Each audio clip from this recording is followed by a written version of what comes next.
దేవుడు ఆకాశమంత మహోన్నతుడు కాడా ప్రశ్నిస్తున్నాడు. ద్వితీయోపదేశ కాండం 10వ అధ్యాయము 17వ వచనం. ఏలయనగా మీ దేవుడైన యెహోవా పరమదేవుడును పరమ ప్రభువునై ఉన్నాడు.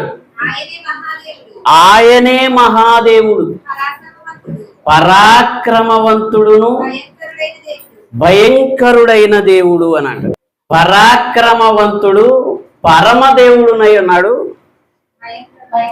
ఆయనే భయంకరుడు, ఆయనే మహాదేవుడు. ఇప్పుడు ఆ దేవుణ్ణి ఏం అడగాలి అని మనం ఆలోచిస్తే ఈ భూమి మీద ఉన్న మనుషులకి దేవుణ్ణి ఏం అడగాలో అర్థం కాని పరిస్థితిలో ఉన్నారు. ఏమడుగుతున్నారో చూడండి. యేసు ప్రభు ఏం అడగమంటున్నాడో మీరు చూడాలి. మత్తయి సువార్త 7వ అధ్యాయము 9-10 వచనాలు. మీలో ఏ మనుష్యుడైనను తన కుమారుడు తన్ను రొట్టెనడిగిన ఎడల వాడికి రాతినిచ్చునా?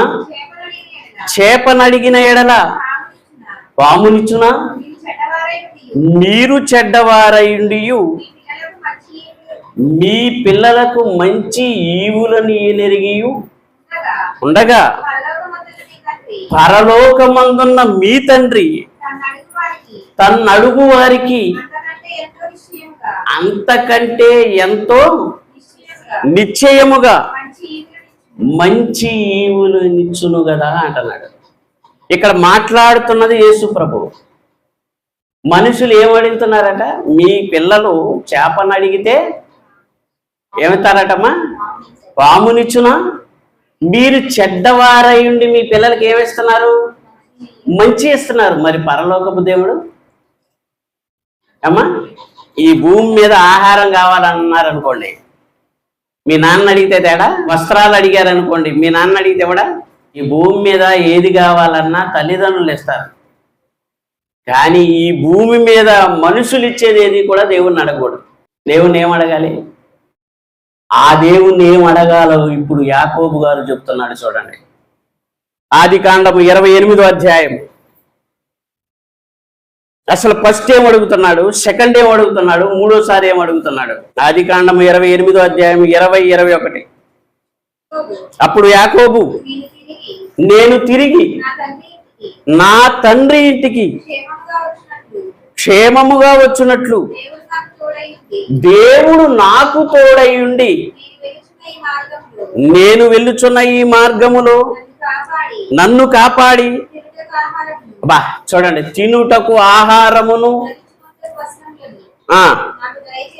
నాకు దయచేసిన ఎడల యెహోవా నాకు దేవుడైయుండెను. ఇప్పుడు తల్లిదండ్రులు, ఒరే మీ అన్న ఏశావు నిన్ను చంపాలని చూస్తున్నాడు, నువ్వు సిరియా దేశంలోని ఉన్న నీ తల్లికి అన్న అయిన నీ మేనమామ ఇంటికి వెళ్ళరా, దేవుడు నిన్ను దీవించి ఆశీర్వదిస్తాడని తల్లిదండ్రులు దీవించి పంపించారు. ఇప్పుడు అక్కడికి వెళ్ళగానికి ఆయనకు ఒక దర్శనం వచ్చింది. ఆ దర్శనంలో అడుగుతున్నాడు, నాయన నాకు ఏమి వద్దు, నువ్వు అన్నము వస్త్రాలు చాలంటున్నాడు. ఈ భూమి మీద మానవుడికి ఏముండాలండి? పౌలు గారు ఏమన్నాడు? అన్న వస్త్రములు గలవారై ఉండండి చాలన్న. అన్నము వస్త్రం. ఎందుకంటే ఈ రాత్రి పిలుచుకోవచ్చు, ఈ రాత్రితో దేవుడు మనకిచ్చిన ఆయుష్కాలం పోవచ్చు. ఈయన అంటున్నాడు అన్నము వస్త్రం ఉంటే చాలయ్యా అన్నాడు. 20 సంవత్సరాలు ఎంతగా పోషించాడనంటే వాళ్ళ మామను మించిన సంపద సంపాదించుకున్నాడు. 20 సంవత్సరాల తర్వాత మళ్ళీ ఏమంటున్నాడు చూడండి. ఆదికాండం 32వ అధ్యాయము 26వ వచనం. ఆయన తెల్లవారుచున్నది కనుక నన్ను పోనిమ్మని అడుగగా అతడు, నీవు నన్ను ఆశీర్వదిస్తేనే కాని నిన్ను పోనీయన నేను అంటున్నాడు. దేవదూతతో పెనుగులాడుతున్నాడండి. నువ్వు చూసింది దేవుణ్ణి కాదయ్యా, దూతనయ్యా అని ఓషియా గ్రంథంలో చెబుతాడు. అతడు దూతతో పోరాడి జయమొందెను. Bible to answer Bible. Bible ప్రశ్నిస్తే బైబిలే జవాబు చెప్పాలి, నీ నోటి మాట చెప్పకూడదు. ఆత్మ నేర్పు మాటలను ఆత్మ నేర్పు సంగతులతో సరిచూసుకొని బోధ చేయాలి. మోషేయు ప్రవక్తలు చెప్పినవి కాక మరేమీ నేను బోధించలేదు, అల్పులకు గనులకు బోధించుచుంటిని అన్నాడు అపోస్తుడైన పౌలు. అంటే నువ్వు ఏది చెప్పాలన్నా ధర్మశాస్త్రాన్ని ఆధారం చేసుకొని, ప్రవక్తల బోధన ఆధారం చేసుకొని బోధ చేయాలే తప్ప నీ సొంత మాటలు చెప్పకూడదు. అది బైబిల్ తెలిసిన మహాజ్ఞాన సంగతులు. అంటే ఇప్పుడు ఏమనుకుంటున్నాడంటే, ఇప్పుడు ఇక అన్నము వస్త్రము కాదు, నాకు ఆశీర్వాదాలు కావాలి, నేను ఈ భూమి మీద బతకాలంటే అని నన్ను ఆస్వాదిస్తేనే కానీ నిన్ను వదలను అంటున్నాడు. చూసారా, రెండోసారికి 20 సంవత్సరాలకి ఎంత మార్పు వచ్చింది. నువ్వు నన్ను ఆశీర్వదించాలి అని అంటున్నాడు. దేవుడు ఆశీర్వాదం ఉండాలి భూమి మీద. ఆశీర్వాదం ఉంటేనే ఆశీర్వదింపబడిన వారులారా రండి, లోకము పుట్టినది మొదలుకొని నా తండ్రి చేత సిద్ధపరచబడిన పరలోకాన్ని స్వతంత్రించుకోండి అని రాబోతున్నాడు. ఇప్పుడు ఆశీర్వాదంతో ఆగాలనుకుంటున్నాడా? మళ్ళీ ఏమడుగుతున్నాడో చూడండి. 7వ అధ్యాయం 30 వచనం. నేను పడుకొనున్నట్లు ఐగుప్తులో నుండి నన్ను తీసుకొని పోయి వారి సమాధిలో నన్ను పాతిపెట్టమని అతనితో చెప్పిన. యోసేపు దగ్గరికి వచ్చాడు. ఒరే నాన్న, నువ్వు ఉన్నావు గనక నేను ఈ దేశానికి వచ్చాను రా, ఐగుప్తుకి. అయితే నేను ఎక్కడే చనిపోతాను నాకు అర్థమైపోతుంది. నువ్వు నాకు ఒక ప్రమాణం చేయాలి. ఏంటి నాన్న? ఏంటి చెప్పు నాన్న, ఏం చేయాలి అని అంటే, ఈ అన్యుల దేశంలో నా శవం కూడా ఉండొద్దురా అంటున్నానండి. ఎంత భక్తుడండి. అబ్రాహాము ఇస్సాకు పాతి పెట్టబడిన చోటికి నన్ను తీసుకెళ్తానని నాకు ప్రమాణం చేయంటున్నాడండి.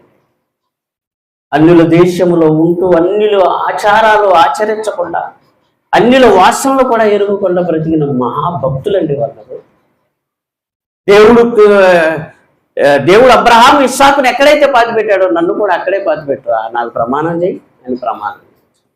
అంటే ఆయనకి ఏం అర్థమైంది అని అంటే, నాకు పితరులు ఉన్నారు, నేను పితరుల యొద్దకు చేర్చబడాలి అనుకుంటున్నాడు. ఆయన ఆశ ఏంటో తెలుసా? నీకు అన్నము వస్త్రము కాదు, ఆశీర్వాదాలు కాదు, నేను పితరుల యొద్దకు చేర్చబడితేనే పరలోకానికి వెళ్తాను. అబ్రహాము ఇస్సాకు యాకోబుల దేవుడునని ఇప్పటికీ చెప్పుకుంటున్నాడండి ఆయన. యోసేపు ఏమంటున్నాడు తెలుసా? యోసేపు కూడా మరణకాలం దగ్గర పడ్డది. వాళ్ళ అన్నలను పిలిపించుకున్నాడు. ఒరే, నేను చనిపోతానని నాకు అర్థమైపోతుంది, మీరు పని చేయాలంటే ఏం చేయాలని. నా ఎముకలు కూడా ఈ ఐగుప్తు దేశంలో ఉండకూడదు, దేవుడు ఖచ్చితంగా మిమ్మల్ని దర్శిస్తాడు, అప్పుడు నా ఎముకలను తీసుకెళ్తానని నాకు ప్రమాణం చేయండి అని ప్రమాణం చేయించుకున్నాడండి. కనాను దేశానికి ముందు మోషే ఎముకలను తీసుకొని వెళ్ళాడండి. నిర్గమకాండంలో రాయబడింది చూడండి. అంటే వాళ్ళు ఈ అన్యుల దేశంలో మా శవం కూడా ఉండకూడదు అనుకుంటున్నారు. అబ్రహాము ఇస్సాకు యాకోబుల దేవుడి దగ్గరికి మేము వెళ్ళిపోవాలి అంటే పునరుద్ధానం ఉంది అని గ్రహించారండి వాళ్ళు. దేవుడు మృతులను సైత్యము లేపగలడని నమ్మాడండి అబ్రహాము. అంతగా నమ్మాడు కాబట్టి దేవుడికి అది నీతిగా ఎంచబడింది. మారు ప్రశ్న అడగకుండా నమ్మాడండి. ఆ విశ్వాసం ఎంత గొప్పది. ఇప్పుడు యేసు ప్రభు కాలానికి వచ్చేసరికి యేసు ప్రభు చెబుతున్న ఆ మాట, ఏం అడగాలో చెబుతున్నాడో ఆ మాట చూసుకొని ప్రార్థన చేసుకుందాం. చూడండి, యోహాను సువార్త 17వ అధ్యాయం 3 నుంచి 5 వరకు చదివితే మనకు క్లారిటీగా అర్థం. లోకము పుట్టక మునుపు నీ యొద్ద నాకు ఏ మహిమ ఉన్నదో ఆ మహిమతో మహిమపరచండి అంటున్నాడు. యేసుక్రీస్తును మహిమపరిచిన వాడే మనలను కూడా మహిమపరచును అని అంటాడు భక్తుడు. మహిమపరచటం అంటే ఆ పరలోకానికి తీసుకెళ్ళటం, అది మహిమాలోకం. అర్థమవుతుందా? కనుక ఇప్పుడు యేసుప్రభు ఏం అడుగుతున్నాడు? నాకు పరలోకాన్ని ఇవ్వయ్యా. నీ యొద్ద నుండే కదయ్యా నేను వచ్చాను, నువ్వు చెప్పినట్టే నేను బతికాను కదయ్యా. ఆ పరలోకానికి ఫస్ట్ నీ యొద్ద నాకు ఏ పోస్ట్ ఉందో అది ఇయ్యయ్యా అంటున్నాడు. ఆయన వద్ద ఏ మహిమ ఉందో చెప్పగలరా? ఇప్పటికీ అప్పుడు ఏ మహిమ ఉందో ఇప్పుడు అదే మహిమను అడుగుతున్నాడు. నీ యొద్ద నాకు ఏ మహిమ ఉన్నదో అది నాకు ఇయ్యయ్యా అంటున్నాడు. యేసుక్రీస్తును మహిమపరిచిన వాడే మిమ్మును మహిమపరచును అని అన్నాడు. ఇప్పుడు యేసుకున్న మహిమ ఏంటో తెలుసా?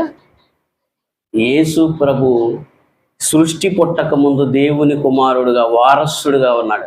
యేసు ప్రభు ఏం అడగమని చెబుతున్నాడు? పరమందున్న తండ్రి మహోన్నతుని ఏం అడగాలి మనం? పరలోకము అడగాలి. నా రాజ్యాన్ని నీతిని మొదట వెతకండి, మీకు అక్కరగానున్నవన్నీ మీ పాదాల దగ్గర పెడతానన్నాడు. ఎంత మంచి దేవుడు అండి.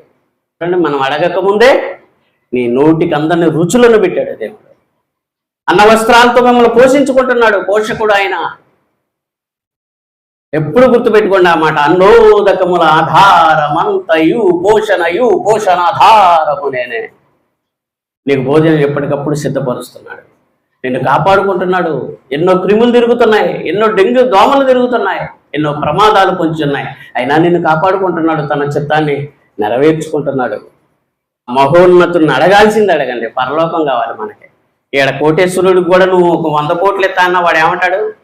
అయ్యా, చావులేని జీవితం ఏదన్నా ఉంటే ఇవ్వమంటాడు. అది యేసు ప్రభు ద్వారా దేవుడు మనకు అనుగ్రహించాడు నిత్య జీవము. నేనే మార్గము, నేనే సత్యము, నేనే జీవము, నన్ను కనుగొని వాడు జీవమును కనుగొను అన్నాడు. కనుక దేవుణ్ణి అడగాల్సింది భూమి మీద తండ్రి చేయి కాదు, మనుషులు ఎవ్వరూ ఇవ్వాలి ఆ పరలోకాన్ని. దేవుణ్ణి అడగాలి, ఆయన నీతిని, రాజ్యాన్ని వెతకాలి. కళ్ళు మూసుకొని ప్రార్థన.